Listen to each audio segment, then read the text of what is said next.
எல்லா தமிழ் சேனலும் debate topics எடுங்க. அதிமுக பாஜகவில் சண்டை, நயினாருக்கும் இபிஎஸ்க்கும் மனக்கசப்பா, தொண்டர்கள் இணையவில்லையா, அதிமுக பாஜகவின் அடிமையா, இந்த மாதிரி ஒரு 10 டாபிக் வச்சுருப்பாங்க. நான் டே ஒன்லேயே பார்த்தீங்கன்னா என்ன பண்ணுவேன், என்னோட டோரில் வந்துட்டு எல்லாரும் ஒரு டோர் மேலே ஒரு விசிட்டிங் கார்டு கொடுப்பாங்க. ஐஎம் அஹமதாபாத்தில் அந்த விசிட்டிங் கார்டை அப்படி சொருகி வச்சிருப்பாங்க. நான் அந்த விசிட்டிங் கார்டை திருப்பி அதில் பாலிட்டிஷியன் எழுதி அதான் சொருகி வச்சிருப்பேன். அடுத்த 10 வருஷத்துல திரு எஸ்ஜிஆர் அவர்கள் என்னவா இருக்க போறாரு? எஸ்ஜிஆர் ஆமா சார், அவரே ஆனால் இந்த 2021 26 வரைக்கும் பார்க்க வந்து திமுக அளவுக்கு அதிமுக எதிர்கட்சியாக செயல்படலையே அப்படின்ற ஒரு பார்வைங்கிறது. சூப்பர். ஸோ இது ஒரு விமர்சன பார்வையாகவே இது ஒரு கேள்வியாகவே முன் வச்சிடலாம். அதாவது எப்போதுமே திமுக எதிர்கட்சியாக இருக்கும்போது எதிர்கட்சிகளை பாராட்டக்கூடிய ஒரு நல்ல குட் ஃப்ரேசிங். ஓகே, ஸோ நீங்க பாராட்டினதுக்கு நன்றி. உங்களோட விமர்சனத்துக்கு அடுத்து நாங்கள் ஆட்சிக்கு வந்து மீடியாவை சரி பண்றோம். ஏன்னா எல்லா மீடியாவுமே வந்து தொடர்ந்து இந்த மாதிரி ஒரு பிம்பத்தை 5 வருஷமா பேசுறாங்க. விஜய், ரீல்ஸ், எடப்பாடி, உழைப்பு, அமித்ஷா, டெரர், நரேந்திர மோடி, உழைப்பு. கடைசியா நான் என்னோட செயல் அண்ணாமலை. அஇஅதிமுகவுக்கு வாக்கு செலுத்தி இருக்கேன் இது வரைக்கும்? இல்ல, நான் எதுக்கு ஒரு தடவை தான் ஓட்டு போட்டிருக்கேன். ஓகே, ஒரே ஒரு தடவை தான். ஒரு தடவை தான். ஓகே, 24 யாருக்கு படிக்கணும் எனக்கு தெரியும். 2026ல எந்த தொகுதியில் சிங்கை ராமச்சந்திரன் போட்டியிடுவார்னு எதிர்பார்க்கலாம்? சிங்கை ராமச்சந்திரன்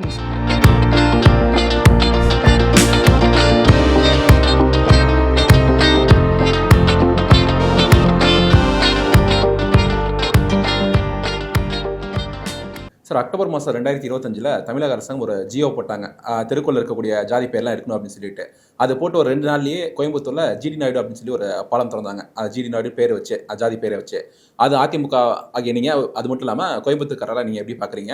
அப்புறம் 2வது செங்கோட்டையன் அவங்க, அதுக்கப்புறம் ஐ பெரியசாமி அவங்களாம் பார்த்தீங்கன்னா தொடர்ந்து ஒரு தொகுதியில் வெற்றி பெற்றுட்டே வந்துட்டு இருக்காங்க. இப்போ 2021 பார்த்தீங்கன்னா 72% வாக்கு வாங்கினார் ஆத்தூர் தொகுதியில். அந்த மாதிரி தொடர்ந்து அதே தொகுதியில் வெற்றி பெறதுக்கு என்ன செய்வாங்க? அதோட ஃபார்முலா என்ன சார்? ஐ பெரியசாமி அண்ணன் தான் கேட்கணும். ஏன்னா நான் இது வரைக்கும் ஒரு கூட எம்எல்ஏக்கு கண்டெஸ்ட் பண்ணல.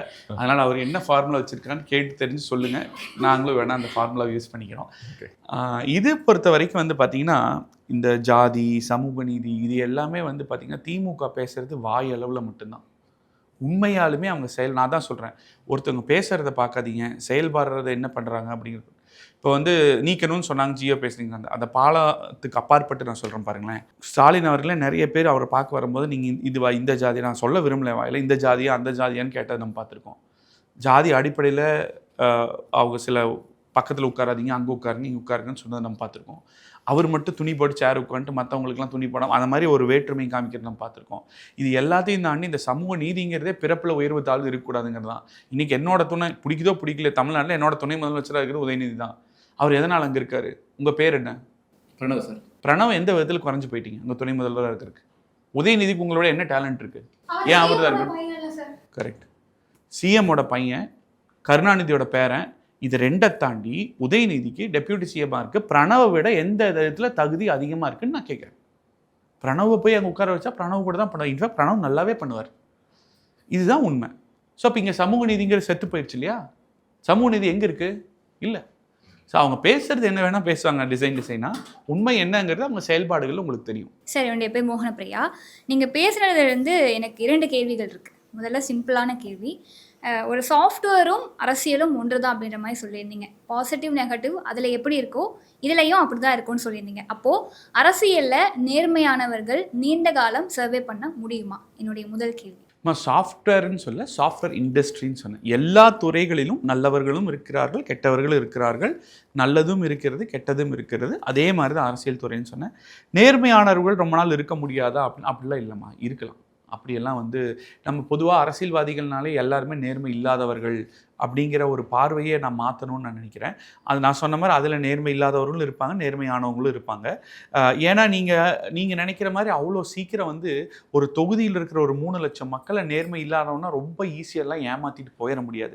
இன்றைக்கி எல்லாமே ரொம்ப டிரான்ஸ்பரண்ட்டாக இருக்குது. ஆன்லைனில் கவர்மெண்ட் ரன்னிங்காக இருக்கட்டும், இந்த டெண்டர் ஸ்கீம் வந்து எல்லாமே இருக்குது. நீங்கள் நொடிக்கு நொடி பிடிச்சி கேள்வி கேட்குறாங்க. நீங்கள் வந்து ஒரு அரசியல்வாதினா என்னென்னா, நீங்கள் உங்கள் வீட்டில் இருக்கீங்க, காலையில் 6 மணிக்கு யாராவது வந்து கதவை தட்டி உங்களை வந்து எழுப்பி உங்கள் பெட்ரூமில் உட்காந்து உங்கள் பக்கத்தில் உட்காந்து காஃபி குடிக்க முடியும்னா உங்களோட சொந்தக்காரங்களோ நெருங்கிய நண்பர்களோ தாண்டி வேற யாரும் அப்படி பண்ண முடியாது. ஆனால் ஒரு அரசியல்வாதி வீட்டில் அப்படி இல்லை. ஒருத்தர் வீட்டில் காலையில் வந்து கதவை தட்டி அண்ணா வானா ஒரு காஃபி போட சொல்லணும்னா, நான் தொகுதி மக்கள் வந்து உள்ள 10 பேர் உட்காந்தானா எனக்கு தலைவலிக்குது, நான் தூங்கணும் கூட சொல்ல முடியாது. ஸோ அதனால் நீங்கள் நினைக்கிற மாதிரி நம்ம 2 பக்கமும் பார்க்கணும். ஒரு சாரை மட்டும் நம்ம பார்க்குறோம். அரசியல்னால இப்படி ஒரு பார்வை என்ன இருக்குன்னா, அவங்க என்னப்பா எம்எல்ஏ ஆயிடுவாங்க, கோடிக்கணக்கில் சம்பாதிப்பாங்க, போயிடுவாங்க, செட்டில் ஆயிடுவாங்க, அவ்வளோதான் அப்படிங்கிற பார்வையே இருக்கிறதுனால தான் இந்த கேள்வி. அப்படி அல்ல. அப்படி பண்ணுறவங்க இருக்கலாம், பட் அப்படி மட்டும் எல்லாருமே இல்லை. இப்போ இன்றைக்கி அதிமுக ஆரம்பித்து 54வது ஆண்டுக்குள்ளே வர்றோம். இத்தனை ஆண்டுகளில் இப்போ நம்ம சொன்ன லேப்டாப் திட்டமாக இருக்கட்டும், சைக்கிள் திட்டமாக இருக்கட்டும், தாலிக்கு தங்கமாக இருக்கட்டும், திருமண உதவித்தொகையாக இருக்கட்டும், இல்லை இது இப்போ சொன்ன அம்மா உணவகம் திட்டமாக இருக்கட்டும், ஸ்கூட்டி மானிய விலையில் கொடுத்தா இருக்கட்டும், மிக்சி கிரைண்டர் ஃபேன் திட்டமாக இருக்கட்டும், இதை எல்லாத்தையும் தாண்டி எஜுகேஷன் இதுக்காக அவங்களுக்கு சப்போர்ட் பண்ணி நீட் ஸ்கீம் கொடுத்ததாகட்டும், இந்த மாதிரி எல்லா திட்டங்களுமே நீட்டுக்கு 7.5%, அதுதான் மைண்ட் லிஸ்ட் 7.5% கொடுத்ததாக இருக்கட்டும். ஸோ இது எல்லாமே வந்து 11 மருத்துவக் கல்லூரி கொண்டு வந்திருக்கோம் கடந்த 5 வருஷத்தில். ஒரு மருத்துவக் கல்லூரி கூட திமுக கொண்டு வரல. கலை அறிவியல் 68 கொண்டு வந்திருக்கிறோம், சட்டக்கல்லூரி கொண்டு வந்திருக்கிறோம். இது எல்லாமே இவ்வளவும் மக்களுக்கு போய் ரீச் ஆகுது இல்லை. ஸோ அதனால் நீங்கள் நேர்மையாக பண்ணணும்னா எங்கே வேணாலும் பண்ணலாமா, அது வந்து ஒரு தடையாக இருக்கிறதா நான் பார்க்க. அடுத்ததாக என்னுடைய கேள்வி வந்து கூட்டணி சார்ந்த கேள்வி. இப்போ அன்புமணி தலைமையிலான பாமக என்டிஏ கூட்டணியில் இணையறாங்க அப்படின்றப்போ இந்த 2026 தேர்தல் களத்தில் அதிமுகவுக்கு இது பலமானதாக அமையுமா? பலமானா அமையும், பாமகக்கும் பலமானதாக அமையும். அதனால தானே கூட்டணி சேர்ந்துருக்கோம். பலவீனமாக இருந்தால் அவங்களும் கூட்டணி சேர மாட்டாங்க, நாங்களும் கூட்டணி சேர மாட்டோம். மேபி அவங்களோட பெர்ஸ்பெக்டிவ். சரி, அந்த துணை கேள்வியை சேர்த்து கேட்டுட்டீங்கன்னா, அதாவது என்னுடைய சந்தேகம் இங்க 2021 தேர்தலப்போ பாமக அதிமுக கூட்டணியில தான் இருந்தாங்க. 23 இடங்கள் கொடுத்து 5 இடங்கள் தான் வெற்றி பெற முடிஞ்சது. அப்போ ராமதாஸ் அவர்கள் தலைமையிலான பாமக 2 பேருமே ஒன்னாதான் இருந்தாங்க. அன்புமணி அவர்களும் ராமதாஸ் அவர்களும் ஒன்னாதான் இருந்தாங்க. அப்படி இருக்கும்போது அப்போவே 5 இடங்கள் தான் வெற்றி பெற முடியுது, வாக்கு சதவீதம் இத்தனை % தான் வருது அப்படின்றப்போ, இப்போ பிரிஞ்சு அன்புமணி அவர்கள் அதிமுகவோட இணையறாங்க அப்படின்றப்போ வாக்கு சதவீதமும் நம்மளால ஷியரா சொல்ல முடியாது இல்ல, முழுமையா வரும். பொதுவா பெண்கள்கிட்ட கேட்டீங்கன்னா வருவாரா அப்படின்னு, பொதுவா பெண்கள்கிட்ட கேட்டீங்கன்னா சொல்லுவாங்கம்மா, ஒவ்வொரு பிரசவமுமே ஒரு ஜென்மம் எடுக்கிற மாதிரி, ஒரு குழந்தை பார்த்தா 2வது குழந்தை அப்படிலாம் இல்லை, 2வது குழந்தையும் ஒரு மறு ஜென்மம் எடுக்கிற மாதிரி அப்படின்னு சொல்லுவாங்க. அந்த மாதிரி ஒவ்வொரு தேர்தலுமே வேற. ஏன்னா ஓட்டு போடுற மக்களோட மனநிலையும் வேற. இப்போ அன்னைக்கு வந்து இருந்த கட்சிகளோட எண்ணிக்கை எவ்வளோ, இன்னைக்கு இருக்கிற கட்சிகளோட எண்ணிக்கை எவ்வளோ, அன்னைக்கு இருந்த பிரச்சனைகள் என்ன, இன்னைக்கு இருந்த பிரச்சனைகள் என்ன, அன்னைக்கு இருந்த சூழ்நிலைக்கு புரட்சி தலைவி அம்மா அவர்கள் இருந்தப்பவே அஇஅதிமுக வரலாறுல எதிர்க்கட்சியை 75 சீட்டு ஜெயிச்சதா சரித்திரமே கிடையாது.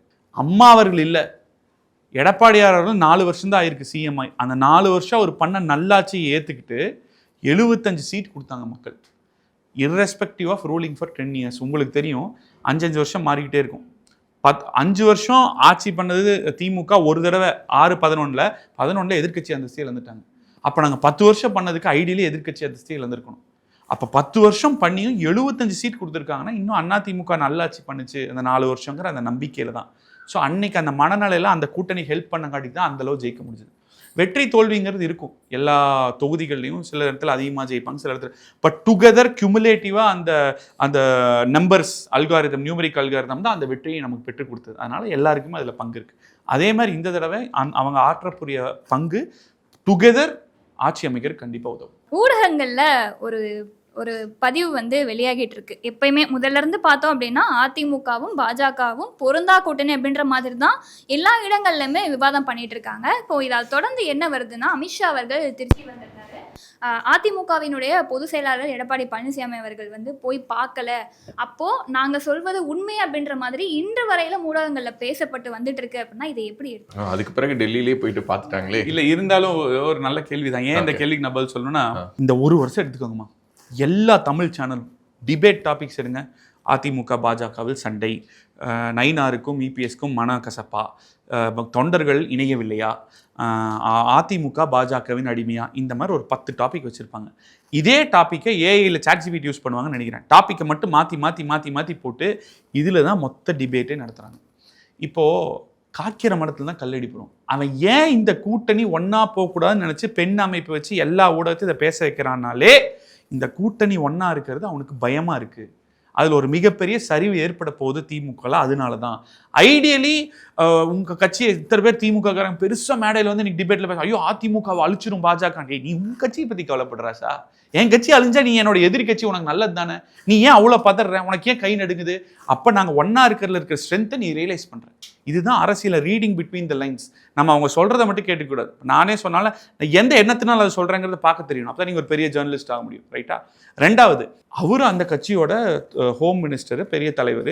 எங்கள் எடப்பாடி அண்ணா ஒரு பெரிய தலைவர். ஆல்ரெடி இங்கே கள்ளக்குறிச்சியிலையும் இதுலேயும் ஒரு பெரிய ஃபங்க்ஷன் ஃபிக்ஸ் பண்ணி 50,000 பெண்கள் வந்து உட்காந்து அவ்வளோ பெரிய ஃபங்க்ஷன், அதுக்கான ஏற்பாடுகள்லாம் பண்ணிட்டு இருக்கும்போது அந்த சூழ்நிலையினால சந்திக்க முடியலன்னு எங்கள் பொதுச் செயலாளரே பேட்டியில் சொல்லிட்டார். அவ்வளோதான்.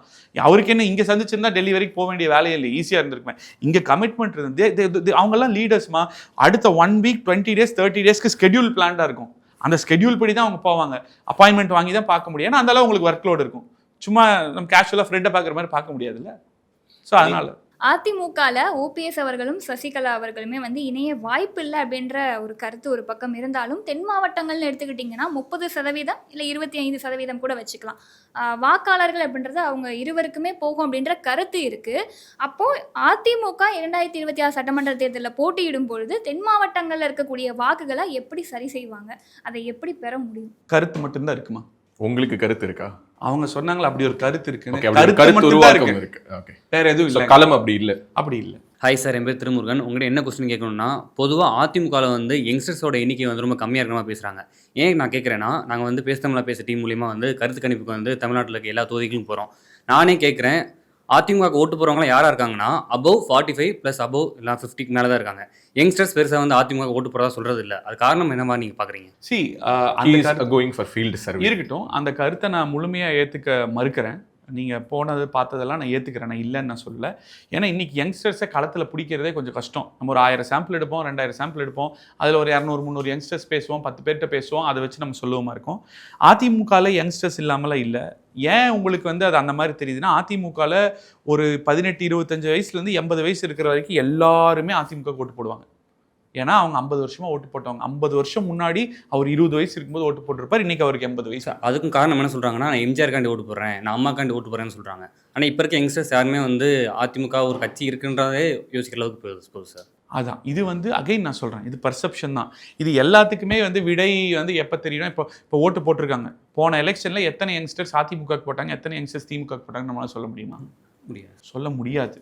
ஆக்சுவலி ரியாலிட்டியில் ஏன்னா இவ்வளோ கான்ஃபிடென்ட்டாக சொல்கிறேன்னு நான் சொல்கிறேன். 2011 21 முடிகிற வரைக்கும் 52,35,000 லேப்டாப் நம்ம கொடுத்துருக்கோம். அவங்க எல்லாரோட வயசு பார்த்தீங்கன்னா இப்போ 22 32 இருக்கும். இந்த 22 32 இருக்கிற 52,35,000 வாக்காளர்கள், நீங்கள் சொல்கிற ஜென்சி க்ரௌட், இளைஞர்கள், யங்ஸ்டர்ஸ் ஜென்யூனாக எலெக்ஷனுக்கு முன்னாடி இப்போ கொடுக்காம உண்மையாக அதனால பயனடைஞ்சிருக்காங்க. என்னோட இன்ஸ்டாகிராம் வீடியோவில் கீழே வந்து நான் சயின்டிஸ்டாக இருக்கேன், ஆர்மியில் இருக்கேன், அவ்வளோ பேர் கமெண்ட், டிஜேவாக இருக்கேன், அந்த லேப்டாப் இன்னும் யூஸ் பண்ணுறேன், நான் பிஹெச்டி பண்ணுறேன், அவ்வளோ பேர் கமெண்ட் பண்ணுறாங்க.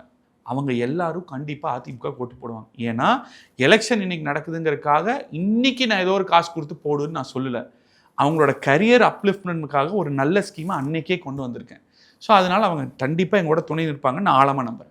சார், இன்னொரு கொஸ்டின் என்னன்னா, வந்து 2024 பாராளுமன்ற தேர்தலில் வந்து நீங்கள் போட்டி போட்டிருந்தீங்க. ஒரு அரசியல்வாதிகளுக்கு வந்து ஒரு தேர்தலும் ஒரு பாடம் வந்து கற்பித்து தரும். நீங்கள் 2024 தேர்தலில் என்ன கற்றுக்கிட்டீங்க சார்? நான் 2024 தேர்தலில் நிறைய கற்றுக்கிட்டேன். என்னைக்கு வேணால் உங்கள் தலைமை வாய்ப்பு கொடுக்கலாம், எப்பயுமே ப்ரிப்பேர்டாக இருக்கணும் அப்படிங்கிறது, பி ரெடி அப்படிங்கிறது ஒன்று. அப்புறம் தொடர்ந்து நம்மளோட கருத்துக்களை வந்து சமூக வலைதளத்தில் எல்லா இளைஞர்களுக்கும் நான் சொல்லுவேன், you should voice your opinion. உங்களுக்குன்னு ஒரு ஒப்பீனியன் இருக்குன்னா அதை வாய்ஸ் அவுட் பண்ணணும், நீங்கள் பேசணும். அப்போ உங்கள் ஒப்பீனியனோட ஒத்த கருத்து இருக்கிறவங்க எல்லாரும் ஒன்று சேருவாங்க. அப்போ தான் நீங்கள் வந்து நிறைய ஐடியேட் பண்ண முடியும், டிபேட் பண்ண முடியும், நிறைய சொல்யூஷன்ஸ் கொடுக்க முடியும். எலெக்ஷனுக்கு முன்னாடி நான் சோஷியல் மீடியாவில் நிறைய பேசுனது கிடையாது ஆக்சுவலி. அப்போ அதை நான் புரிஞ்சுக்கிட்டேன். சோஷியல் மீடியாவில் நம்ம நிறைய கருத்துக்கள் சொல்லணும் அப்படி. அது எனக்கு ஒரு லேர்னிங்காக இருந்தது. என்னோட ஆப்போசிட் கேண்டிடேட் அவர் வந்து பார்த்தீங்கன்னா ஆல்மோஸ்ட் 3 இயர்ஸாக ஆல்ரெடி சோஷியல் மீடியாவில் பேசிகிட்டு இருந்தார். பேசி அவர் ஒரு சோஷியல் மீடியாவில் ஒரு ஃபாலோவர்ஷிப்பை கெயின் பண்ணி வச்சுருந்தார். அது வந்து அவருக்கு ஒரு ஆடட் அட்வான்டேஜாக அந்த நாள் அன்னைக்கு இருந்திருக்கு. அதை நான் வந்து எந்த எதிர்பார்ப்புலாம் பி ரெடிங்கிறது அதுதான். நான் எப்போ கேண்டிடேட் ஆவேன்னு எதிர்பார்க்காமையே நான் வந்து என்ன சொல்கிறது, நான் ஹெல்த்தியாக இருக்கணும்னா டெய்லி ஜிம்முக்கு போகணும். ஒரே ஒரு நாள் ஒரு டேப்லெட் போட்டு ஹெல்த்தி ஆக முடியல. நான் ஹெல்த்தியாக இருக்கணும்னு வாழ்க்கை பூரா ஜிம்முக்கு போகும்போது ஹாஸ்பிட்டல் போகாமல் இருப்போம். அந்த மாதிரி நான் தொடர்ந்து இந்த பணிகளை பண்ணிகிட்டே இருந்தால் என்னைக்கு வேணால் கேண்டிடேட் ஆகலாம். ஆகும்போது அது பயனளிக்கும். நான் கேண்டிடேட் ஆனதுக்கப்புறம் ஃபாலோவர்ஸ் இன்க்ரீஸ் பண்ணுவேன், ஒர்க் பண்ணுவேன்னா முடியாது. அது ஒரு லேர்னிங். 2026ல் எது வந்து ஒர்க் அவுட் ஆகும்? டிஜிட்டல் கேம்பெயினா இல்லை வந்து களத்தில் இறங்கி போகிற கேம்பெயின் வந்து ஒர்க் அவுட் ஆகும்? போத். எதுக்கு ஒரு வெயிட்டேஜ் கொடுக்க முடியுமா? இது எவ்வளோ சதவீதம், அது எவ்வளோ சதவீதம், என்ன பிளெண்டில் அது இருக்கணும்னு நினைக்கிறீங்க? பிகாஸ் பீயிங் சோஷியல் மீடியா பர்சனாகவும் சேர்த்து சொல்கிறேன். நான் ஒரு 50-50 சொல்லுவேன். 50-50 இன்றைக்குமே யூடியூப் எல்லாம் பார்க்குறாங்க. கிராமத்தில் இருக்கவங்களாம் நிறைய பேர் யூடியூப் அது இதெல்லாம் கன்சியூம் பண்ணுறாங்க, அதெல்லாம் பண்ணுறாங்கன்னா இல்லைன்னு சொல்ல, அவங்கள போய் ரீச் பண்ணுறதுக்கு ஹெல்ப்ஃபுல்லாக இருக்குது. மேபி இந்த ஜென்சி க்ரௌடை ரொம்ப ஃபோக்கஸ் பண்ணணும் அப்படிங்கிறப்போ 60-40 சொல்லுவோம். சார் ஹாய் சார், என்னோட நேம் அஷ்ரா. நான் முதல் கேள்வியாக என்ன வைக்கிறேன்னா, சார் வந்து பி ரெடி அப்படின்னு சொல்லி ஒரு பாயிண்ட் சொன்னார். நீங்கள் வந்து உங்களோட ஜர்னி ஸ்டார்டட்லேருந்தே பி ரெடி, 2016லேருந்தே பி ரெடியில் தான் இருக்கீங்க, 2024லேயும் அப்படி தான் இருந்தீங்க. ஸோ 2016ல் வந்து நீங்கள் பி ரெடி அப்படின்றது நீங்கள் ரெடியாக இருந்தீங்களான்றது தெரியல. ஆனால் வந்து உங்களுக்கு ஒரு பொறுப்பு கொடுக்கும்போது இந்த விஷயம் வந்து அம்மாவை கவர்ந்துருக்கும், அதனால தான் நான் இந்த பொறுப்பில் வந்தேன் அப்படின்னா என்ன விஷயம் சொல்வீங்க?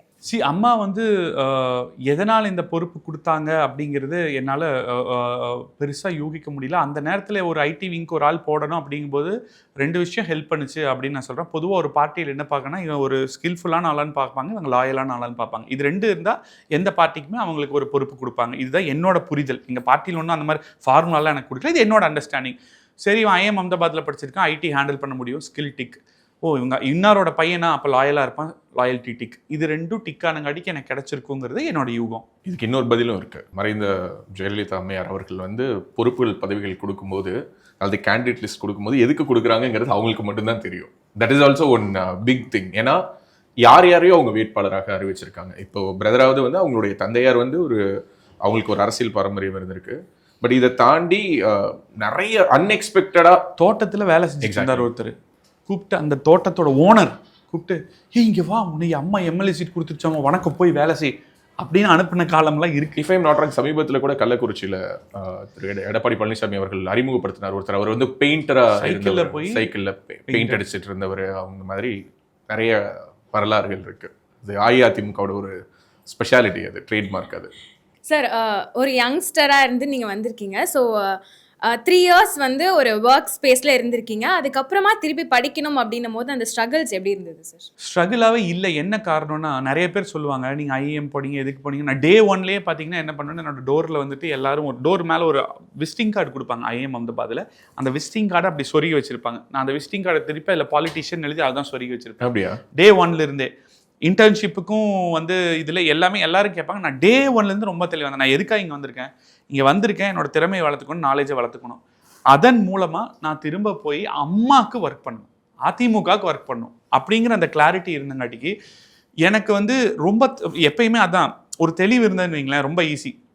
இங்கேருந்து நீங்கள் சப்போஸ் சேலம் போகிறீங்க, எத்தனை மணிக்கு சாப்பிடணும், வெஜ்ஜு சாப்பிடணுமா, நான்வெஜ் சாப்பிடணுமா, எங்கே ஃபியூவல் இருக்கா இல்லையா, இல்லை 6 வேளை போடணுமா, இங்கேயே ஃபியூவல் போடணுமா, இந்த கிளாரிட்டியோடு போனீங்கன்னா ஜாலியாக பாட்டு கேட்டு அங்கங்கே நிறுத்து வேலையை முடிச்சுட்டு போயிடுவீங்க. பொதுவாக கிளம்பி போயிட்டீங்கன்னு வச்சுக்கோங்களேன், ஐயோ இங்கே சாப்பிடலாமா, அங்கே இது வேண்டாம், அங்கே இது சர்வீஸ் ரோடு, இந்த மாதிரி கன்ஃபியூஷன் இருக்கும். எனக்கு ரொம்ப தெளிவாக இருந்தங்காட்டிக்கு நான் அங்கே போனேன், எலெக்ஷனில் நின்று கண்டெஸ்ட் பண்ணேன். என்னோட ஃபோக்கஸ் எல்லாமே லீடர்ஷிப் ரிலேட்டடான கோர்சஸ் எடுத்தேன். அதுக்கப்புறம் ஆண்டர்பிரினர்ஷிப் ரிலேட்டடான கோர்சஸ் எடுத்தேன், கம்யூனிகேஷன் ரிலேட்டடான கோர்சஸ் எடுத்தேன். நான் மற்றபடி இந்த ஃபினான்ஸ் அண்ட் ஆப்ரேஷன்ஸ் ரிலேட்டடான கோர்ஸ் எல்லாம் எடுக்கவே இல்லை. Even though they were great professors, I was very clear. இதை பண்ணிட்டு நான் போய் ஒரு கம்பெனியில் ஆப்ரேஷன்ஸ் ரோல்ஸில் பண்ண போகிறதில்ல, எனக்கு இதுதான் வேணும், இதை தான் நான் பண்ணணும்னு நினைக்கிறேன், அப்போ இதை நம்ம பண்ணுவோம் அப்படின்னு. அதனால எனக்கு அந்த 2 வருஷம் 2 மாதம் மாதிரி இருந்ததுன்னு சொல்லுவேன். ஒவ்வொரு நொடியும் ரொம்ப என்ஜாய் பண்ணேன். இப்போ லாஸ்ட் வீக் தான் 10th year ரியூனியன் போயிட்டு வந்தோம். 10 வருஷம் ஆயிடுச்சு. So it definitely was not difficult. அடுத்த 10 வருஷத்துல திரு எஸ்ஜிஆர் அவர்கள் என்னவா இருக்க போறாரு? எஸ்ஜிஆர் அவரே அடுத்த 10 வருஷத்துல என்னவா இருக்க போறாரு அப்படின்னா மல்டிபிள் ஆங்கிள்ஸ் இருக்கு. நீங்க வந்து ஒரு பொலிட்டிக்கலா கேக்குறீங்கன்னு நான் புரிஞ்சுக்கிறேன். ஃபேமிலியா பொலிட்டிக்கலா அதை இன்னும் கொஞ்சம் ரிஃபைன்டா கேட்கலாம்னா, ஒரு 10 ஆண்டுகளில் நீங்க உங்களை எங்க பாக்குறீங்க, மக்கள் உங்களை எங்க பார்க்கலாம்? மக்கள் எங்க பாக்குறாங்கலாம் தெரியல. நான் இன்னும் ஒரு கவுன்சிலர் கூட ஆகல. நம்ம அதெல்லாம் ஒரு பெரிய வார்த்தை. 10 ஆண்டுகள்ல இந்த ஃப்ரீ சர்வீஸ் சென்டர் மாதிரி இன்னும் நிறைய இனிஷியேட்டிவ்ஸ் எடுத்திருப்பேன். அதுக்கான சக்தியை வந்து இறைவன் எனக்கு கொடுப்பாரு. எங்கள் இயக்கமும் எங்களுடைய பொதுச் செயலாளரும் எங்களுடைய மூத்த நிர்வாகிகளும் எங்களை மாதிரி இளைஞர்கள் தொடர்ந்து வாய்ப்புகள் உருவாக்கிட்டு இருக்காங்க. அதுக்கான சக்தியை அவங்க கொடுப்பாங்க. அது தொடர்ந்து பயணிப்பேன் அப்படின்னு தான் நினைக்கிறேன். நான் முதல்லலாம் வந்து பார்த்தீங்கன்னா இந்த வருஷம் எம்எல்ஏ ஆகணும், இது ஆகணும், அதாவது நான் சொல்கிறது 16, 17, 20 வயசுகளில். அப்போ அந்த திங்கிங் அப்போ தான் இருக்கும், ஒரு மாதிரி அமெச்சூராக அது மாதிரி ஒரு ஃபோக்கஸ்டாக அப்சஸ்டாக அதையே பிடிச்சிட்டு அந்த மாதிரி. இப்போ I become more journey oriented. இந்த 10 ஆண்டுகள் அப்படிங்கிறது வந்து ஃபீல்ஸ் லைக் நிறைய டைம் இருக்குது, ஒவ்வொரு மைல் ஸ்டோனாக பண்ணுவோம். இப்போ இந்த ஃப்ரீ சர்வீஸ் சென்டரை இன்னும் எப்படி எம்ஃபசைஸ் பண்ண முடியும்? ப்ளஸ் இன்னொன்று என்னென்னா, இந்த 10 ஆண்டுகளில் ஒரு 10 லட்சம் இளைஞர்களை அரசியலாக்கி அவங்கள வந்து அரசியலுக்குள்ளே கொண்டு வந்திருந்தா அது ஒரு பிக்கெஸ்ட் மைல் ஸ்டோன். 10 வருஷம் கழிச்சு probably I can tell this, 10 வருஷம் கழிச்சு சிங்கே ராமச்சந்திரன் அவர் போய் தமிழ்நாடு ஃபுல்லாக பேசி ஒரு 10 லட்சம் இளைஞர்களை வந்து அரசியலுக்குள்ளே கொண்டு வந்திருக்கிறாரு, அவங்கள அரசியலாக்கி இருக்காரு, அவங்களுக்கு ஒரு நல்ல வழிகாட்டுதலை ஒரு சக தோழனாக இருந்து பேசியிருக்காருன்னா I think that is something which I look forward. Sir, இந்த திராவிட சித்தாந்தம் வந்து சினிமா மூலியமாக தான் வளர்ந்ததா? ஏன்னா நிறைய பாட்டுகளில் பார்த்தீங்கன்னா பகுத்தறிவு பிறந்ததெல்லாம் கேள்விகள் கேட்பதனாலேயே, மேடையில் முழுகணும் அறிஞர் அண்ணா போல் அந்த மாதிரி, காஞ்சி வீரன் சொல்லி படம் பேர் வைக்கிறது, அஞ்சாமை திராவிடா முழுமையாடா அப்படின்னு சொல்லிட்டு வைக்கிறது, அது சினிமா மூலியமாக திராவிடம் வளர்ந்ததா? கண்டிப்பாக அதில் புரட்சித் தலைவர் அவர்கள் வந்து அப்போ திமுக வந்து இவ்வளோ தூரம் வளர்க்குறக்கும், நீங்கள் சொல்கிற விஷயங்கள்லாம் இந்தளவு வளர்றக்கும் புரட்சித் தலைவர் வந்து அவருடைய படங்களில் வந்து நிறைய பண்ணார். பட் அது மட்டும் இல்லை வளர்ச்சி கொடுக்கல. அவர் வந்து ஜஸ்ட் ஒரு ஹீரோவாக வந்து நடிச்சுட்டு ஸ்டார்ட் கேமரா கட் ஆக்ஷன் அப்படி போகல. அவர் நீங்கள் வந்து ட்ரிங்க் பண்ணக்கூடாதுன்னா அவர் ரியல் லைஃப்பில் ட்ரிங்க் பண்ணல, நீங்கள் ஸ்மோக் பண்ணக்கூடாதுன்னா அவர் ரியல் லைஃப்பில் ஸ்மோக் பண்ணல, நீங்கள் ஃபிசிக்கலி ஃபிட்டாக நல்லா இருக்குன்னா அவர் ஃபிசிக்கலி ஃபிட்டாக இருந்தார். லீட் பை எக்ஸாம்பிளாக தான் அவர் இருந்தார். அதுக்கப்புறமும் வந்து கட்சியில் சேர்ந்து கட்சியில் 10-15 ஆண்டுகள் திமுகவில் அவ்வளோ ஒர்க் பண்ணி அவரும் கற்றுக்கிட்டார், அரசியல் நிறைய கற்றுக்கிட்டு அதில் வந்து ஒரு மாபெரும் தலைவராக உருவானார். So it is a fix of everything. Just வந்து சினிமாவில் but content rules the world. I don't disagree. இன்னைக்கு நீங்களும் நானும் பேசிகிட்டு இருக்கிறது கண்டென்ட். ஒரு காதலையும் பேசுறது கண்டென்ட், ஒரு குழந்தையும் தாயும் பேசுறது கண்டென்ட், மெயிலில் வர்றது கண்டென்ட், வாட்ஸ்அப்பில் வர்றது கண்டென்ட், ஃபோனில் கேட்கறது கண்டென்ட், ஸ்பாட்டிஃபைல கேட்கறது கண்டென்ட். கண்டென்ட்டில் தான் எல்லாமே கம்யூனிகேட் ஆகுது. அட்வர்டைஸ்மெண்ட் நீங்கள் பார்க்குறது கண்டென்ட், சினிமாவில் கண்டென்ட், நெட்ஃப்ளிக்ஸில் கண்டென்ட், ஓடிடியில் கண்டென்ட், எல்லாமே கண்டென்ட் தான். அப்போது ஒரு கண்டென்ட்னால ஒருத்தங்க ஒரு விஷயத்தை புகுத்த முடியுமானா புகுத்த முடியும் தான், முடியாதுன்னெலாம் யாரும் சொல்ல முடியாது. சார், இன்னொரு எம்ஜிஆர் வரதுக்கான வாய்ப்பு இருக்கா சார்? இன்னொரு எம்ஜிஆர்லாம் வரக்கு வாய்ப்பே இல்லைங்க. எம்ஜிஆர் என்பவர் ஒருவர், அவர் வந்துட்டார். அந்த மாதிரி இன்னொருத்தர் இனி எந்த காலத்துலையும் வர முடியாது. உனக்கு எம்ஜிஆர் பிடிக்குமா? MGR fan sir. அப்படியா? ஏன் எம்ஜிஆர் பிடிக்கும் சார்? அதான் அந்த பழைய ஆரா, ஒரு நல்லொழுக்கம், அந்த அவருக்கு இருந்து அந்த ஆரா கூட்டம் சார், சின்ன வயசில் கவர்ந்தது. உங்களுக்கு என்ன வயசாச்சு சார்? 25. நீங்கள் சென்சி தானே? அப்போ நீங்கள் ரீல்ஸை பார்த்துட்டு பைக்கை 2 வீலரில் வீலிங் பண்ணிட்டு இல்லைல்ல, நீங்கள் இந்த மாதிரி ஒரு ஒழுக்கத்தை நோக்கி போகிறீங்களே, இந்த மாதிரி செஞ்சு ஆளுங்களாம் அதிமுக போட்டு போடுவோம். உன்னுடைய பார்வையில் அஇஅதிமுகவுடைய பலம் பலவீனம் ஏன் பிடிக்கும், ஏன் பிடிக்காது? அதிமுக பிடிக்குமா? அஇஅதிமுக ஒரு கட்சியாக நீங்கள் உனக்கு பிடிக்குமா? சார், ஒன்று பிடிச்சது என்னன்னா, யார் இருந்தாலும் அங்கே பொதுச் செயலாளர் ஆகலாம் அப்படின்ற ஒரு விஷயம் சார். அது ஒன்று. விமர்சனம் ஏதாவது இருக்கா? இல்லை இது வந்து அஇஅதிமுக சார், எனக்கு ஒரு விமர்சனம் அப்படின்னா ஓப்பனாக ஒரு விமர்சனம் வைக்கிறேன் சார். என்னன்னா, திமுக அப்படின்றத ஒரு எதிர்கட்சிகளே கூட பாராட்டுற அளவுக்கு ஒரு சிறந்த எதிர்கட்சியாக இருப்பாங்க அப்படின்னு ஒரு சொல்லலாம். ஆனால் அம்மா வரைக்கு அப்புறம் பார்த்தீங்கன்னா 21 வரைக்குமே எதுக்கெடுத்தாலும் போராட்டங்கள். ஒரு பிரியாணி கடையிலே போயிட்டு வந்த ஸ்டாலின் அவங்களே போய் உட்காந்துட்டு அளவுக்கு அந்த மன்னிப்பு கேட்டாங்க. அது மட்டும் இல்லாமல் எதுவாக இருந்தாலும் ஒரு போராட்டம் அப்படின்னு சொல்லிட்டு இந்த ஊடகத்தை கட்டுப்படுத்துறது அப்படின்ற ஒரு விஷயம் பண்ணிட்டு இருந்தாங்க. ஆனால் இந்த 2021 26 வரைக்கும் பார்க்க வந்து திமுக அளவுக்கு அதிமுக எதிர்கட்சியாக செயல்படலையே அப்படின்ற ஒரு பார்வை இருக்கு. சூப்பர். ஸோ இது ஒரு விமர்சன பார்வையாகவே, இது ஒரு கேள்வியாகவே முன் வச்சிடலாம். அதாவது எப்போதுமே திமுக எதிர்கட்சியாக இருக்கும்போது எதிர்கட்சிகளை பாராட்டக்கூடிய ஒரு நல்ல குட் ஃப்ரேசிங். ஓகே, ஸோ நீங்கள் பாராட்டினதுக்கு நன்றி. உங்களோட விமர்சனத்துக்கு அடுத்து நாங்கள் ஆட்சிக்கு வந்தோம்னா மீடியாவை சரி பண்ணுறோம். ஏன்னா எல்லா மீடியாவுமே வந்து தொடர்ந்து இந்த மாதிரி ஒரு பிம்பத்தை 5 வருஷமா பேசுகிறாங்க. ஸோ அவங்க வந்து நடுநிலையாக இருந்தாங்கன்னா இந்த வார்த்தை வராது. இது இன்னொரு துணை கேள்வியுமே வச்சிருக்கேன். பொதுவாக அஇஅதிமுக வந்து ஊடகங்களை அதிகமாக கட்டுப்படுத்தவில்லை அப்படிங்கிறத நீங்கள் வந்து ஒரு ஜெனரஸான ஒரு ஸ்டேட்மெண்ட்டாக சொல்கிறீங்க. நாங்கள் வந்து டெமோக்ரஸியை மதிக்கிறோம், நாங்கள் ஆளுங்கட்சியாகவே இருந்தாலும் நாங்கள் ஊடகங்களை கட்டுப்படுத்துறது இல்லைன்னு. ஆனால் இன்னைக்கு அப்படி இல்லை. டிஐபிஆரில் நேரடியாக மிரட்டப்படுறாங்க. டிஐபிஆர் மூலமாக விளம்பரங்கள் வராது, அரசு கேபிள்ல பேசுறீங்க, உங்களுக்கு வராது பார்த்துக்கோங்க. நாங்கள் எங்களுக்கு வரதே இல்லை, பிளாக் அவுட் பண்ணுறாங்க. ஸோ அப்படின்னா நான் என்ன கேட்குறேன், இப்போ அஇஅதிமுக ஒருவேளை அரசு வந்தால் அப்போ நீங்க ஊடகங்களை இப்படி ஃப்ரீயாவே விட்டுருவீங்களா, அல்லது திமுக உங்களை எப்படி இருட்டடிப்பு செய்தார்களோ அது போல திமுக இருட்டடிப்பு செய்யும்? அதிமுகவை பொறுத்த வரைக்கும் அனைவரையும் சுதந்திரமா விடும்போது தான் அவங்க பெஸ்ட்டை கொடுப்பாங்கிறது முக்கியம். So, மறுபடியும் ஒரு 10,000 15,000 போராட்டங்கள் நடந்தாலும் விட்டுருவீங்க? எத்தனை போராட்டம் நடந்தாலும் எங்க நாங்க 10 வருஷம் கழிச்சு 75 சீட் ஜெயிச்சிருக்கோம்னா எடப்பாடியார் பண்ண வேலை அந்த மாதிரியான வேலை, அந்த மாதிரியான கவர்னன்ஸ் அன்னைக்கு இருந்தது. அதனால மக்கள் வந்து நம்பி ஓட்டு போட்டாங்க. அந்த போராட்டங்களை தடுத்திருந்தா ஆட்சியை பிடிச்சிருக்கலாம் இல்லையா? கேஸ போட்டு மழை தள்ளி ஊத்தி உள்ள வைக்கிற நிலைமை தான் நடந்துட்டு இருக்கு. யூடியூபா இருக்கட்டும், இல்ல பெரிய ஊடகமா இருக்கட்டும், விகடன் மாதிரி இருக்கட்டும், யாரையா இருந்தாலும் கேஸ் போடுவேன், யாரும் எதிர்த்தே பேசக்கூடாது அப்படின்னா என்ன பெரிய ஸ்டாலின் அவர்களும் உதயநிதி அவர்களும் என்ன கடவுளா? நாங்கள் எதிர்த்தே பேசக்கூடாது, நீங்க சொல்றதுக்கெல்லாம் ஆமா சாமி போடணும்னு. உங்க குடும்பம் தான் தமிழ்நாட்டை ஆட்சி பண்ணணுமா? வேற யாருமே ஆட்சி பண்ணக்கூடாதா? உங்க குடும்பம் தான் இருக்கணுமா? இது என்ன நியாயம்? உங்க குடும்பத்தை பத்தியே எல்லா மீடியாவும் பேசணும், உங்க குடும்பத்தை பத்தியே எல்லா யூடியூபும் பேசணும். இப்படிங்கிற இது என்ன இருந்துச்சுன்னா, நான் தப்பா நினைச்சுக்காதீங்க, அதிமுகவை தாண்டி மக்கள் புரட்சி பண்ண ஆரம்பிச்சிருவாங்க. அதுக்கப்புறம் இது நான் இப்போ நெகட்டிவாக சொல்ல வரோம்ல, எத்தனையோ குடும்பங்கள் நம்ம உலகம் பூரா பார்த்துருக்கோம், வரலாறு இருக்குது. ஒரு லெவல் வரைக்கும் தான் மக்கள் வந்து ரப்பர் பேண்ட் ஒரு லெவலுக்கு மேலே இழுத்தீங்கன்னு வச்சுக்கோங்களேன், கட் ஆயிரும். நீங்கள் ரொம்ப நேரம் அதை தாக்கு பிடிக்க முடியாது. சார், இப்போ நீங்கள் பேசும்பொழுது அடுத்த எம்ஜிஆராக யாருமே வர முடியாது அப்படின்னு சொன்னீங்க. ஆனால் தாவேக்கால இருக்கக்கூடிய பலருமே தாவேக்காவை விடுறதா இல்லை இல்லை அடுத்த பேசுனதுலேருந்து ஒன்று தோணுச்சுன்னா, பலருமே என்ன சொல்றாங்கன்னா அடுத்த எம்ஜிஆர் எங்க தளபதி தாங்க அப்படின்ற ஒரு பார்வையை வச்சிருக்காங்க. எல்லாருமே ஒரு பாசிட்டிவ் பிராண்டோட அசோசியேட் பண்ணிக்கணும்னு நினைப்பாங்க. சரிங்களா? அடுத்த ஒரு நல்ல தலைவர் எங்க தளபதி தான் அவங்கள சொல்லுங்க. சொல்ல மாட்டாங்களே, அடுத்த எம்ஜிஆர் தானே சொல்றாங்க. நான் உங்களை ஒரு கேள்வி கேட்குறேன், இது வரைக்கும் யாராவது ஒருத்தங்க தமிழ்நாட்டில் கட்சி ஆரம்பிச்சவங்க அடுத்த கருணாநிதி எங்க தலைவரணும் இல்ல கருணாநிதி ஆட்சி தரப்போறோம்னு சொல்லியிருக்காங்களா? இல்ல, ஸ்டாலினே சொல்ல மாட்டேங்க. அந்த அளவுல நாங்க பாசிட்டிவ் பிராண்டா இருக்கிறோங்கிறத நினைச்சு நீங்க சந்தோஷப்பட்டுக்கோங்க, அவ்வளவு. ஸ்டாலினே சொல்ல மாட்டாரு அவர் சொன்ன மாதிரி. சார், உங்ககிட்ட பர்சனலா சில கொஸ்டின் சார். நான் ஒரு சில அரசியல் இருக்கக்கூடிய தலைவர்களுடைய பேரை சொல்றேன், உங்களுக்கு ஜென்யூனா அவங்க பேரை கேட்ட உடனே என்ன தோணுதோ டக்கு டக்குன்னு சொல்லணும் சார். ஓகே, இது எங்க மாட்டி விட போறாங்கன்னு மட்டும் நல்லா தெரியுது. முதல்ல எம்ஜிஆர், வள்ளல், ஜெயலலிதா, ஆளுமை, கருணாநிதி, தீய சக்தி, ஸ்டாலின், திறமை இல்லை, விஜய், ரீல்ஸ், எடப்பாடி, உழைப்பு, அமித்ஷா, டெரர். அவர் பார்த்தாலே எப்பயுமே சிரிக்கவே மாட்டாரு. நரேந்திர மோடி, உழைப்பு. கடைசியா நான் என்னோட style Annamalai, speed. Okay, Kiran இப்பதான் வந்து திருப்தியா ஃபீல் பண்ணுவா. சார், இப்போ இத்தனை பேர் நான் கேட்ட உடனே டக்கு டக்குன்னு சில பதில்கள்லாம் சொன்னீங்கல்ல சார், இப்போ நான் ஒரு பேர் கேட்குறேன், அதுக்கும் நீங்கள் சொல்லணும் சார். சிங்கை ராமச்சந்திரன். ஓகே, சரி, உங்களை நீங்களே ஒன் வேர்ட்ல டிஃபைன் பண்ணிடுங்களே. நல்ல எண்ணம். சார், இப்போ எனக்கு இறுதியாக ஒரே ஒரு கேள்விதான் சார் உங்ககிட்ட கேட்கணும்னு இருக்கு. எம்ஜிஆர் அவர்கள் கட்சி ஆரம்பிக்கிறதுக்கு முன்னாடி 10 ஆண்டுகள் ஒரு கட்சியில் இருந்திருக்காரு. ஒரு கட்சி எப்படி செயல்படும், அரசியல் எப்படி இருக்கும், மக்கள் எப்படி இருப்பாங்க, மக்கள்கிட்ட எப்படி பேசணும் அப்படின்ற பல விஷயங்கள் அவருக்கு தெரிஞ்சிருக்கும். ஆனால் ஒருத்தர் எலெக்ஷனுக்கு 1.5 வருஷம் முன்னாடி கட்சி ஆரம்பிச்சுட்டு நின்னா சிஎம்மாக தான் நிற்பேன், நடிச்சா ஹீரோவாக தான் நடிப்பேன், இந்த வில்லன்லாம் பண்ண மாட்டேன்ற மாதிரி நின்னா சிஎம்மாக தான் நிற்பேன் அப்படின்ற ஒரு பார்வை எப்படி எடுத்துக்கிறது சார்? இன்ஸ்டன்ட் கிராட்டிஃபிகேஷன் இன்னைக்கு இருக்கிற இளைஞர்களுக்கு இருக்கிற அதே பிரச்சனை தான்.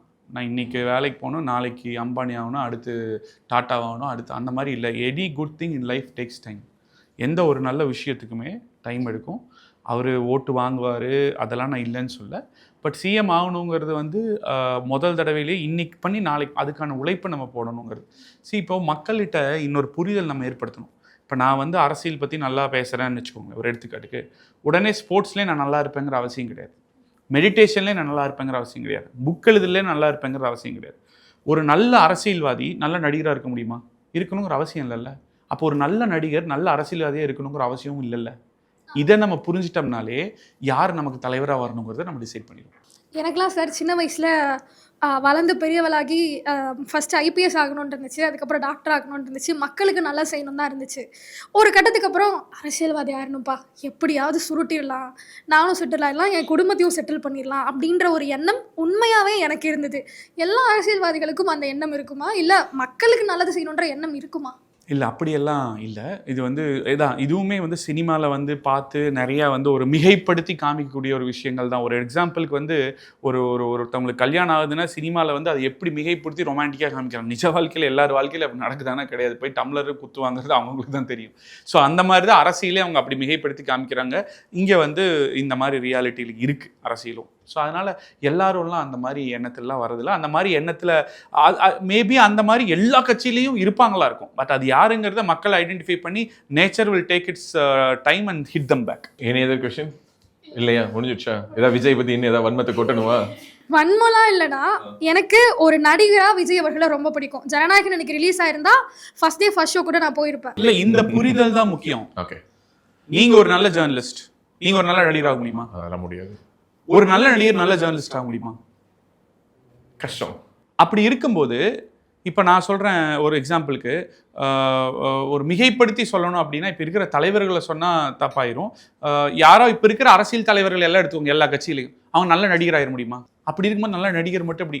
ஸோ அதனால் ஆக முடியாதுன்னு நான் சொல்லலை. அப்போ அதுக்கான டைமு, ஸ்பேஸு, கேள்வி, ப்ரெஸ் மீட் பண்ணுங்கள், வாங்க, கேள்விக்கு ஆன்சர் பண்ணுங்கள், பாலிசிஸ் சொல்லுங்கள், டிஃபைன் பண்ணுங்கள், உங்களோட விஷன் என்னங்கிற சொல்லுங்கள். கேள்வி கேட்டால் இவ்வளோ நேரம் நான் பேசுகிறேன், 1 மணி நேரம், அந்த மாதிரி வந்து பேசுங்க. என்ன கேள்வி கேட்டாலும் பதில் மனசார சொல்லுங்கள், ஸ்கிரிப்டடாக இல்லாமல். வருகிற சட்டமன்ற தேர்தலுக்கு அதிமுக பாஜக கூட்டணியினுடைய இந்த நரேட்டிவ் இனிமே கிளியரா இல்லையோ அப்படிங்கிற ஒரு எண்ணம் வந்து நிறைய பேருக்கு இருக்கு சார். அதாவது திமுக வீழ்த்தப்பட வேண்டும், ஓகே, அதிமுகவுக்கு எதற்காக வாக்களிக்க வேண்டும் என்பதை மக்கள் மத்தியில் கடத்துவதற்கோ இல்லை உரையாடுவதற்கோ ஒரு சரியான வாய்ப்பு இல்லை, அதை இது வரைக்குமே அதிமுக பாஜக செய்யாமல் இருக்கோ அப்படிங்கிற ஒரு எண்ணம் ஆதரவாளர்கள் மத்தியில் இருக்கிறத பார்க்க முடியுது. இது ஃபர்ஸ்ட் கொஸ்டின். ரெண்டாவது, இப்போ திமுகனுடைய ஆட்சியில் நிறைய தவறுகள், நிறைய சரி செய்ய முடியாத தவறுகள், இந்த வரலாற்று பிழை மாதிரி போதை கலாச்சாரத்தை அப்படியே போதைப் பொருட்களை ஆறாக ஊட விடுவது, சட்ட ஒழுங்கு சீர்கேடு. அதிமுக பாஜக கூட்டணி ஆட்சி அமைந்தால் இதெல்லாம் டக்குன்னு சரி செய்யணும் என்ற ஒரு டு டூ லிஸ்ட், டாப் ப்ரையாரிட்டிஸ்னு உங்களுக்கு என்ன நினைக்கிறீங்க? நான் என்ன நினைக்கிறேங்கிறத சொல்ல முடியும். உண்மையாலுமே அதிமுக பாஜக என்ன நினைக்குதுங்கிறதுக்கு நான் உங்களுடைய என்ன டெஃபினட்டாக ஒன்று வந்து எஜுகேஷன் இஸ் பிரைமரி. இந்த போதைப் பொருளுங்கிறதே உங்ககிட்ட வந்து ஒருத்தன் போதைப் பொருளே கொடுத்தாலும் கொடுக்காதவனா தடுக்கணுங்கிறது டெஃபினட்டாக இருக்குது. அது ஃபஸ்ட்டு பாயிண்ட் இல்லைன்னு நான் சொல்ல. கொடுத்தாலும் அது எனக்கு வேண்டாம், அது எனக்கு கெடுதல்னு நினைக்கக்கூடிய ஒரு சிந்தனையை விதைக்கணும்னா அதுக்கு எஜுகேஷன் தான் ரொம்ப முக்கியம். இன்றைக்கும் 11,000 ஸ்கூல், 10,000 11,000 ஸ்கூல் சிஏஜிஆர் ரிப்போர்ட் படி பார்த்தீங்கன்னா கிளாஸ் ரூம்ஸ் இல்லாமல் இருக்குது. இன்றைக்கும் ட்ராப் அவுட்ஸில் வரவங்க பார்த்தீங்கன்னா ஒரே ஒரு டீச்சர் தான் ஃபஸ்ட்டுக்கு, செகண்டுக்கு, தேர்டுக்கு எல்லாருக்கும் எடுத்துகிட்டு எல்லா சப்ஜெக்ட் எடுக்கிறாங்க. அப்போ இருக்கும்போது ஒரு டீச்சர்னால் எப்படி ஆழமாக போய் பார்க்க முடியும், புரிஞ்சுக்க முடியும் ஒரு மாணவனுக்கு என்ன பிரச்சனைன்னு. புரிஞ்சுக்கிட்டா தான் அவங்க அப்பா இல்லை அம்மா இல்லை ஏதோ பிரச்சனைனா அவனை வேற வழியில் போகாமல் தடுக்க முடியும். ஸோ அப்போ education, school education is something which should be of very high priority. And law and order will, போதைப் பொருள், பாலியல் வன்புணர்வு, இது எல்லாமே லா அண்ட் ஆர்டர்கள் வந்துடும். நான் சேஃபாக ஃபீல் பண்ணணும், அப்போ தான் நான் ஹாப்பியாக இருக்க முடியும். அது அப்புறம் நான் நல்ல எஜுகேஷன் கொடுக்கறதுக்கு வரணும். அடுத்து வந்து இன்வெஸ்ட்மெண்ட்ஸ் அண்ட் வேலை வாய்ப்பு. நான் சேஃபாக இருக்கேன், நல்லா படிக்கிறேன், அதுக்கப்புறம் முதலீடும் வேலை வாய்ப்பும் வருது, அது மூலமாக வளர்றேன். இது எல்லாத்தையும் கனெக்ட் பண்ணுற மாதிரி ஹெல்த் டிபார்ட்மெண்ட். ஸோ எனக்கு ஏதோ ஒரு உடல்நிலை பாதிப்புனா இந்த 4மே சரியாக இருக்கும் பட்சத்தில் இது கூட நேச்சுரல் ரிசோர்ஸஸ், வாட்டர், லேண்ட், இது எல்லாமே தூய்மையான காற்று, இந்த மாதிரி விஷயங்களை இந்த 5 பாயிண்ட் அஜெண்டா கரெக்டாக இருந்துச்சுனாலே I think 80-90% of states progress will be good. நரேட்டிவை டேப் பண்ணிட்டீங்களா? அது வந்து இந்த 180 தொகுதிகளுக்கு மேலே வந்து எடப்பாடியார் போய் ஒவ்வொரு இடமா வந்து அடுத்து என்ன பண்ண போகிறோம், திமுக என்ன தப்பு பண்ணுச்சு அப்படிங்கிற சொல்லிட்டு இருக்காரு. இன்னும் 50 தொகுதிகள் இருக்கு. அதே முடிச்சோன்னே last 1 month the fever will go up and you will see Tamil Nadu போராடும், தமிழ்நாடு வெல்லும் அப்படிங்கிறதுல அவங்க கிளியரா இருக்காங்க. நேரடியாக வந்து உங்களுக்கு வீடியோ வந்துச்சா? பாட்டு தானே வந்துச்சு, அந்த மாதிரி தான் இதுவும். அஇஅதிமுகவை ஒரு பார்ட்டியா how you value it and அஇஅதிமுகவுக்கு வாக்கு செலுத்தியிருக்கேன் இது வரைக்கும்? இல்ல, நான் எதுக்கு ஒரு தடவை தான் ஓட்டு போட்டிருக்கேன். ஓகே, ஒரே ஒரு தடவை தான். ஒரு தடவை தான். 24. யாருக்கு படிக்கணும் எனக்கு தெரியும், எல்லாருக்குமே தெரியும். சரி, அதிமுக நான் மிகப்பெரிய பலமாக பார்க்கிறது களத்துல இருக்கக்கூடிய அந்த ஸ்ட்ராங் பிரசன்ஸ். நீங்க கடைக்கோடி கிராமத்துல போய் கேட்டாலும் ரெட்டலை தாங்க, என்ன நடந்தாலும் ரெட்டலை தான் அப்படின்னு அதை வருத்தமா பதிவு பண்றியா? அலையன்ஸ்ல இருக்கிறதுனால சந்தோஷமா பதிவு பண்றோம். அலையன்ஸ்ல இருக்கிறதா சந்தோஷமா பதிவு பண்றோம். முன்னாடி 2024 பாராளுமன்ற தேர்தல் அப்ப இது யார் பிரதமரா வரணும், ரெட்டலை தாங்க, எது கேட்டாலும் ரெட்டலைன்னு சொல்லிட்டு இருந்தாங்க. அது ஒரு பலமாக நான் பார்க்கிறேன். பலவீனமாக நான் பார்க்கக்கூடியது ஒரு பிக் பிரதர் ஆட்டிடியூட் இருக்கோ அப்படிங்கிறது எனக்கு ஒரு ஃபீல் ஆகுது. யாருக்கு? பிஜேபிக்கு இல்ல, அதிமுகவுக்கு. இது அதிமுகவுக்கே தெரியாதேப்பா அப்படிங்கிற மாதிரி இருக்கு. ஓகே, எந்த மாதிரி ஒரு உதாரணத்தோட? எங்க தலைமையில தான் கூட்டணி, நாங்க தனிப்பெருமானே ஆட்சி அமைப்போம், நாங்க கொடுக்குற தொகுதி தான் நீங்க வாங்கிட்டு போகணும் அப்படின்னு ஜெயக்குமார் அவர்கள் பிரஸ் மீட் சொல்றது, இதெல்லாம் வந்து ரொம்ப வந்து கூட்டணி கட்சிகளை சீன்ற மாதிரி இருக்கு. இது எனக்கு வந்து ரொம்ப மன வருத்தத்தையும் ஏற்படுத்துது. இதனால வந்து இந்த அலையன்ஸ் ஏதாவது பாதிக்கப்படும் நினைக்கிறேன். சோ இது ஒரு கன்சர்ன், அது ஒரு விமர்சனம்ங்கிறத விட ஒரு கன்சர்னாக, அதாவது பாஜக கேடர்ஸ்க்கு என்னடா இவங்க வந்து இவங்க தான் பிக் பிரதரா. சோ கிரண் கேட்ட கேள்வி நான் கொஞ்சம் ரிஃபைண்டான ஒரு லாங்குவேஜ்ல கேட்கலாம் நினைக்கிறேன். ப்ளீஸ். இல்ல, அவருக்கு புரிஞ்சுட்டேன். இல்ல, நான் அதை இன்னும் கொஞ்சம் பெட்டராவே கேட்கிறேன். ஏன்னா ஒரு அலையன்ஸ் வந்து 24 எலெக்ஷன்ஸ்ல இல்ல, 26 எலெக்ஷன்ஸை நோக்கி வரும்போது இப்போதான் ஏப்ரல்ல சரியா தேர்தலுக்கு ஒரு 8-9 மாதங்களுக்கு முன்பாக தான் அந்த அலையன்ஸே ஃபார்ம் ஆகுது. ஸோ அப்போ இன்னமும் 2 பக்கமுமே நான் சொல்றது இது not only with AIADMK, even with BJP, சிலருடைய குரல்கள் வந்து இன்னமும் அந்த ஜெல்லிங் ஆகாம போறதுக்கான வாய்ப்புகளை உருவாக்கலாம் நீனா டு பி ஜெயக்குமார் சாருன்னு இல்லை, பாஜக தரப்பிலும் அந்த மாதிரியான சில குரல்கள் இருக்கலாம். இது வந்து கன்சிஸ்டண்டா நடந்துகிட்டே இருக்கும்போது ஆப்போசிட்ல இருக்கக்கூடிய திமுக ரொம்ப இன்டாக்டா, இன்னும் சொல்ல போனா ஒருத்தங்க வீட்டுல ஒருத்தங்க பொண்ணு கொடுத்து பொண்ணு எடுத்தவங்க மாதிரி ஒரு உறவை மெயின்டைன் பண்றாங்க. ஆனா அதிமுக பாஜக கூட்டணியில அந்த ஒரு கெமிஸ்ட்ரி இன்னும் ஒர்க் அவுட் ஆகலையேங்கிற ஒரு முன்னாடி தான் கூட்டணி ஃபார்ம் ஆச்சு. நீங்க 8 மாசம் முன்னாடி ஆரம்பிச்சிருச்சு. எந்த கூட்டணி அவ்வளவு முன்னாடி ஃபார்ம் ஆகாது. நம்பர் 1. நம்பர் 2 வந்து பாத்தீங்கன்னா, எங்களோட தலைவரும் பாஜகவின் தலைவர்களும் இன்டாக்டா இருக்காங்க. திமுகவை தோக்கடிக்கணும்னு ஒன்னா சேர்ந்து ரொம்ப துரிதமா பணியாற்றிட்டு ஒரு நோக்கம் போதுமா? முடிச்சிடுறேன். பணியாற்றிட்டு இருக்காங்க. அதுக்கு நடுவில் எங்கேயோ ஒரு இடத்துல அமித்ஷா அவர்கள் வந்து என்டிஏவோட கூட்டணி ஜெயிக்கும் அப்படின்னு சொன்னா அது ஒரு என்டிஏ கூட்டணி தான் அவர் சொல்ல முடியும். உடனே அதில் இந்த சைட்ல இருந்து சில பேர் வந்து அப்ப அதிமுக இல்லையா அப்படின்னு சொல்ல வாய்ப்பு இல்ல. அதிமுக ஆட்சி தான் அப்படின்னு சொன்னா உடனே வந்துட்டு இது வந்து சோசியல் மீடியாவில் நடக்கிற இந்த சின்ன பசங்க சண்டை. இதுக்குள்ள நான் வர விரும்பல. ஆக்சுவலி நீங்க சொல்றீங்களா அந்த ஒற்றை நோக்கம் போதுமா அப்படின்னு சொல்றீங்க இல்லையா, எல்லா அரசியல் கட்சிகளுமே அந்த ஒற்றை நோக்குக்காக தான் கூட்டணிக்கே வருது. நல்லா புரிஞ்சுக்கணும் நம்ம. ஏன்னா இங்க இருக்கிற எந்த கட்சி கூட கூட்டணி இல்லாமல் இருந்திருக்கு. காங்கிரஸ், பாஜக, திமுக, அதிமுக தவிர எல்லா கட்சிகள் கூடவும் கூட்டணி இருந்திருக்கு. அப்ப எதுக்காக இருந்திருக்கு? இஷ்யூ வைஸ் அவங்க நிலைப்பாடுகள் மாறலாம். ஒரு ஸ்பேன் ஆஃப் 5 years எடுத்தீங்கன்னா நிலைப்பாடுகள் மாறலாம். அப்ப இந்த தேர்தல்னு வரும்போது நம்ம பொது எதிரி யாரு, ஒரு காமன் மினிமம் ப்ரோக்ராம் எடுத்து யாரை நம்ம வீழ்த்தணும், எந்த நோக்கம் என்ன அப்படிங்கிறதுல ரொம்ப தெளிவா ஸ்ட்ராங்கா இருக்கு. அதுதான் ரொம்ப ரொம்ப அவசியம். அந்த விதத்தில் 2 கட்சியோட தலைவர்களும் ஸ்ட்ராங்காக இருக்காங்க. நம்ம இது வந்து சம்டைம்ஸ் ஃபேக் ஐடிஸ் வச்சுட்டு திமுகவும் மற்றவங்களுமே வந்து நம்ம கூட்டணி உடையணும்னு ரொம்ப ஒர்க் பண்ணுறாங்க. ஸோ இந்த மாதிரி சின்ன சின்ன விஷயங்களுக்கெல்லாம் நம்ம மனம் தளர்ந்துட்டு சின்ன சின்ன ட்வீட்ஸு சில பேர் பேசுறது அதெல்லாம் நம்ம வந்து பெருசாக எடுத்துக்காம only focus we have 100 days. இங்கே எடப்பாடியார் இருக்கார், அங்கே உங்களுக்கு நரேந்திர மோடிஜி இருக்காங்க, அமித்ஷா இருக்காங்க, இன்னும் பல கூட்டணிகள் இங்கே எடப்பாடியார் மற்ற கூட்டணிகள்லாம் இங்கே வரப்போகிறாங்கன்னு எங்கள் பொதுச் செயலாளர் சொல்லியிருக்காரு. இன்டாக்டாக நம்ம ஆஸ் யூஷுவல் ஒர்க் பண்ணணும். Victory will be the result. So 2026 எந்த தொகுதியில் சிங்கை ராமச்சந்திரன் போட்டியிடுவார்னு எதிர்பார்க்கலாம்? சிங்கை ராமச்சந்திரன் சிங்காநல்லூருக்கும் எங்கள் எம்எல்ஏவிற்கு துணை நின்று வேலை செய்வார். ஏன்னா அங்கே ஆல்ரெடி சிட்டிங் எம்எல்ஏ இருக்கார் அவர், அதனால அவருக்கு ஒர்க் பண்ணும். அப்படின்னா இந்த மாதிரி கண்டெஸ்ட் பண்ண போறது இல்லைன்னு நீங்க டிக்ளேர் பண்றீங்கன்னு எடுத்துக்கலாமா? இல்லை அப்படியெல்லாம் இல்லைங்க. நான் விருப்பமனு கொடுத்துருக்கீங்க. விருப்பமனு எந்த தொகுதி கொடுத்துருக்கீங்க? சிங்காநல்லூர் தொகுதி கொடுத்துருக்கேன். வேற எந்த தொகுதிக்கும் கொடுக்குற ஐடியா இல்லையா? நான் அந்த தொகுதி தான் இருக்கேன், அதனால அங்கே கொடுத்துருக்கேன். ஓகே. பட் இருந்தாலும் அஇஅதிமுகவில் உங்களுக்கு சிங்காநல்லூர் சுற்றியும், பிகாஸ் கோயம்புத்தூர் அர்பனுக்குள்ளார நிறைய கான்ஸ்டிட்யூன்சி ஆப்ஷன்ஸ் அந்த தொகுதியில் வேலை செய்கிறவங்க இருப்பாங்களே.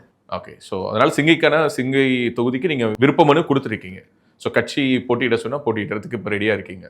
கட்சி போட்டியிட சொன்னா நான் மட்டும் என்ன 1.5 கோடி பேர் தொண்டர்களும் ரெடியா தான் இருப்பாங்க. யார் ரெடியா இல்லாமல் இருப்பாங்க?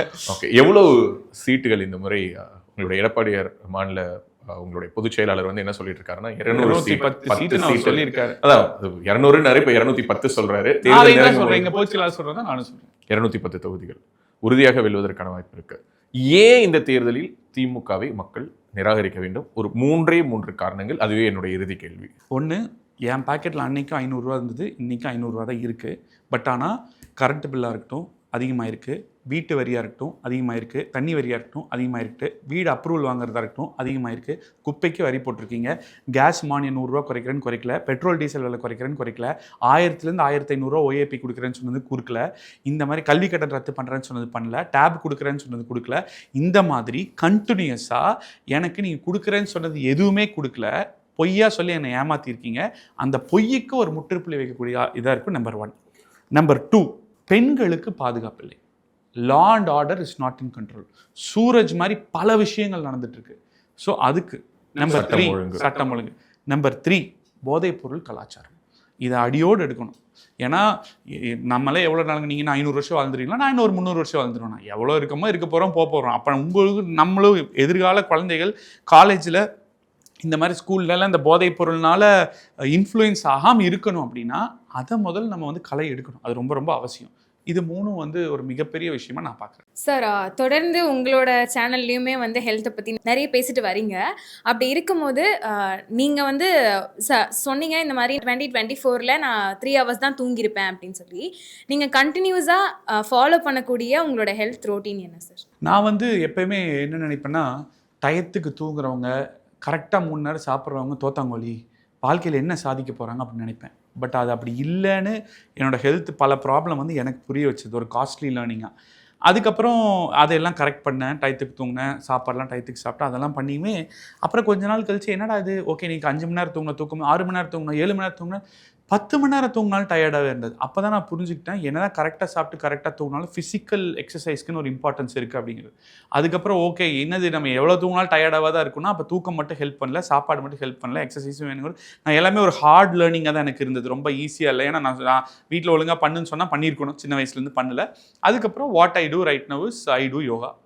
ஒரு 6 o'clock ஒரு மாஸ்டர் வருவாங்க, 5:30 எழுந்திரிச்சிட்டு 6 to 7 1 hour whenever I'm in Coimbatore I do yoga. That helps me. அதுக்கப்புறம் வந்து 6 மணி நேரம் 7 மணி நேரம் தூங்கினாலும் நல்ல எனர்ஜெட்டிக்காக இருக்க முடியுது.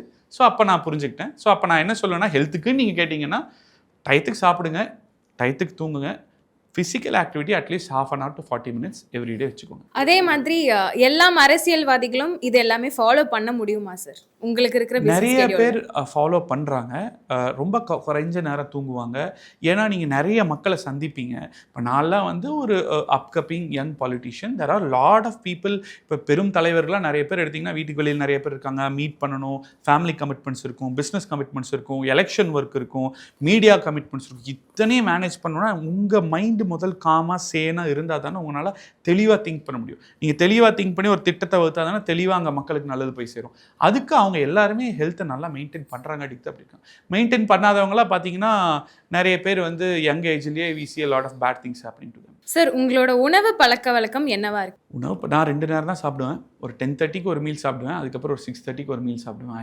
I take 2 meals. Apart from that there is nothing like that. முடிஞ்ச வரைக்கும் ட்ரை பண்ணுவேன் சுகரை அவாய்ட் பண்ணுறதுக்கு. So that it is not good for ஹெல்த்னு. பட் ஏதோ ஒரு நாள் பிடிச்சேன்னா சாப்பிட்ருவேன். அது ஆரோவில் மாவுலாம் சாப்பிடுவீங்களா? இன்டர்மிட்டன்ட் ஃபாஸ்டிங்குள்ள இருக்கீங்கன்னு எடுத்துக்கலாமா சார்?